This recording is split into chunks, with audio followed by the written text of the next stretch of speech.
ఇదంతా అంటే ఇంత మీరు ఊహించుకోవడం, దీన్ని ఈ ఐడియాని ఇంత దూరం తీసుకెళ్ళడం, మీకు చుట్టుపక్కల మీ పరిసరాల్లో మీరు ఏ గ్రామం నుంచి, చాలా చిన్న గ్రామం నుంచి అని విన్నాను. సో, ఇలా ఇంతటి ఒక డెవలపింగ్ బిజినెస్ ఐడియా ఎలా వచ్చింది మీకు ఇన్‌ఫ్లుయెన్స్? అంటే ఒక సంకల్పంతో వర్క్ చేసుకుంటూ వచ్చాను madam.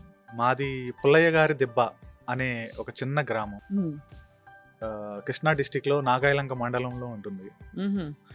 So, it's consist of 40-50 houses only. అంతే. అంతే. ఏముంటాయి ఊర్లో ఇంకేముంటాయి? పొలాలు, వరి అండ్ మినుములు అలాంటివి పండుతాయి.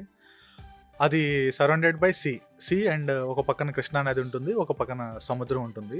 చాలా చిన్న గ్రామం. హ్మ్. సో నేను ఒక సంకల్పంతో స్టార్ట్ చేశాను. నేను ఒక మంచి పని కోసం ప్రయత్నిస్తున్నాను. నా తాపత్రయం అంతా ఒక గోల్ పెట్టుకుని ఒక మంచి ప్లేస్ ప్రొవైడ్ చేస్తే సమాజానికి ఎంతో కొంత నేను కాంట్రిబ్యూట్ చేసినట్టే. ఊళ్ళో వాళ్ళందరూ they must be very proud of you. మీరు ఒక చిన్న గ్రామం నుంచి వచ్చి ఇప్పుడు దేశవ్యాప్తంగా ఉండే ఒక కీలకమైన బిజినెస్‌కి మీరు ఒక ఓనర్‌గా ఉండడం అనేది చాలా గర్వకారణం. ఎస్.